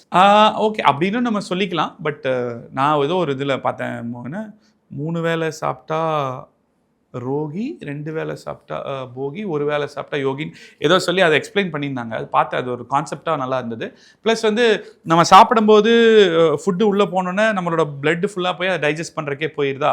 ஸோ அதனால் energy of the body will go down, thinking capacity will also go down. அப்போ நம்ம வயிற்றுக்குள்ளே உணவு இருந்துகிட்டே இருக்கும்போது பிளட் அதையே வேலையை செஞ்சுட்டு இருந்துச்சுன்னா எப்போ தான் வந்து நம்ம பிளட் போய் நம்ம பாடியோட செல்ஸ் எல்லாத்தையும் வந்து ரிப்பேர் பண்ணும் அப்படிங்கிற கேள்வி வந்தங்காட்டிக்கு தான் சரி நம்ம ஒரு 2 நேரம் மட்டும் சாப்பிட்டுக்கலாம் அப்படின்னு ஃபஸ்ட்டு கொஞ்சம் டிஃபிகல்ட்டாக இருந்தது. அதுக்கப்புறம் 2 மீல் ஸ்கீம் கம்ஃபர்டபுளாக இருக்குது. எங்களுடைய டீம் கேட்ட எல்லா கேள்விகளுக்கும் நிறைய விஷயங்கள் எனக்கு பகிர்ந்துக்கிட்டீங்க. ஹோப் இந்த வீடியோ பார்த்த பலருக்குமே உங்களுடைய ஒரு 360 டிகிரி பார்வை பற்றின ஒரு சின்ன ஒரு பேர்ட்ஸ் ஐ வியூவில் ஒரு ஒப்பீனியன் கிடைச்சிருக்கும்னு நான் நம்புறேன். இந்த மாதிரியான நிறைய உரையாடல்களை நீங்கள் தொடர்ந்து என்கேஜ் பண்ணுவீங்கன்னு நான் நம்புறேன். ஏன்னா நீங்களே ஒரு விஷயம் சொன்னீங்க, ஏன்னா 24 எலெக்ஷன்ஸ்க்கு அப்புறம் எனக்கு ஒரு டேக்அவே, நான் நிறையா என்னுடைய கருத்தை சொல்லணும்னு இப்போ நாங்கள் பார்க்குறோம். எல்லா இஷ்யூஸ்லையுமே உங்களுடைய வாய்ஸ் வருது, உங்களுடைய குரலை நீங்கள் பதிவு பண்ணுறீங்க. நீங்கள் இன்னும் நிறைய உங்களுடைய அனுபவங்கள் மற்றும் உங்களுடைய அரசியலில் நீங்கள் கற்றுக்கக்கூடிய விஷயங்களை பகிர்வது அடுத்த தலைமுறைக்கு ஒரு ஊக்கமாக இருக்கும் நாங்கள் நம்புகிறோம். அதே மாதிரி இந்த கான்வர்சேஷனும் உங்களுக்கும் ஒரு இன்ட்ரெஸ்டிங்கான கான்வர்சேஷன் அமைந்திருக்கும் என்ற ஒரு நம்பிக்கையோடு இந்த கான்வர்சேஷனை, இந்த உரையாடலை நான் நிறைவு கொண்டு வரேன். உங்களுடைய நல்ல நோக்கங்கள் நிறைவேறுவதற்கு பேசு தமிழா பேசு குழுவுடைய ஒரு நெஞ்சார்ந்த வாழ்த்துக்கள் சார். ரொம்ப நன்றி. பேசு தமிழா பேசுவோட குழுவிற்கும், கேமராமேன் எல்லாருக்கும், உங்களுக்கும், ப்ளஸ் இங்கே வந்து ஒரு யங் பட்டிங் ஜேர்னலிஸ்ட், அரசியல் பார்வையோட நிறைய டிஃப்ரெண்ட்டான கொஸ்டின்ஸ் வித் டிஃப்ரெண்ட் ஆங்கிள்ஸ் யோசித்து எல்லா ஆஸ்பெக்ட்ஸ்லேயும் கேள்வி கேட்ட உங்கள் எல்லாருக்குமே என்னுடைய நன்றி. அப்புறம் உங்கள் எல்லாருக்கும் ஒரு நல்ல பெஸ்ட் கரியராக இருக்குது என்னுடைய மனமார்ந்த வாழ்த்துக்கள். நன்றி. தேங்க்யூ. உலக தமிழ் சொந்தங்களுக்கு வணக்கம். நான் ராஜவேல் நாகராஜன். பேசு தமிழா பேசு வலையொலியுடைய வளர்ச்சிக்கு நீங்களும் உறுதுணையாக இருக்கணும்னு நினச்சிங்கன்னா இந்த வீடியோடைய டிஸ்கிரிப்ஷனில் இருக்கக்கூடிய ரேசர் பே லிங்கை கிளிக் பண்ணுங்கள். அந்த லிங்க்கில் போயிட்டு உங்களுக்கு விருப்பமான தொகையை பேசு தமிழா பேசுவனுடைய வளர்ச்சிக்கு உங்களுடைய பங்களிப்பாக நீங்கள் கொடுக்கலாம். நன்றி, வணக்கம். ரேபிஸ் உள்ள வந்துடுச்சுன்னா, அதோட அறிகுறிகள் ஆரம்பிச்சிருச்சுன்னா அதுக்கு ட்ரீட்மெண்ட்டே கிடையாது. 100% மரணம். பாதுகாப்பு இல்லாத உடலுறவு வைக்கும் பொழுது இந்த மருக்கள் பாதிக்கப்பட்ட நபர் கிட்ட இருந்து இன்னொருத்தருக்கு ஈஸியா பரவலாம். ஃபர்ஸ்ட் நமக்கு சுகர் இருக்கான்றதை செக் பண்ணிக்கணும். சுகர் இருக்கக்கூடிய நிறைய நபர்களுக்கும் கண்ணெரிச்சல் ஏற்படும். 2-3 பேர் at 20 டயபெட்டிஸ் வரக்கூடிய வாய்ப்பு இருக்கு. இதை வந்து ராத்திரி 8 மணிக்கு மேலே இவங்க ரெகுலராக சாப்பிட ஆரம்பிச்சாங்கன்னா, சைக்கிளிங் பண்ணுறவங்களுக்கு நான் எழுதியே தரலாம், ஹார்ட் ப்ராப்ளம் வராது அப்படின்னு. பேசு தமிழா பேசு சேனலுக்கு ஆதரவு தந்து கொண்டிருக்கக்கூடிய பார்வையாளர்களுக்கு வணக்கம். அரசியல் ஆன்மீகம்னு மட்டும் இல்லாம இப்போ ஹெல்த்லயும் நம்ம வந்தாச்சு. ஹெல்த் சம்பந்தமான பிரச்சனைகளுக்கும், ஹெல்த் டிப்ஸுக்கும், ஹெல்த் கேருக்கும், இல்ல ஹெல்த் பத்தி ஏதாவது தெரிஞ்சுக்கணும் அப்படின்னு நினைச்சீங்கன்னா ஹெல்த் குரு சேனல் கண்டிப்பா உங்களுக்கு யூஸ்ஃபுல்லா இருக்கும். பேசு தமிழா பேசு சேனலுக்கு கொடுக்கக்கூடிய இதே சப்போர்ட்டை ஹெல்த் குரு யூடியூப் சேனலுக்கும் கொடுத்து அந்த சேனலை சப்ஸ்கிரைப் பண்ணி உங்க நண்பர்களுக்கு ஷேர் பண்ணும்படி கேட்டுக்கிறோம். நம்ம ஹெல்த் குரு சேனலோட லிங்கை டிஸ்கிரிப்ஷன்ல தரோம், மறக்காம செக் பண்ணி பாருங்க.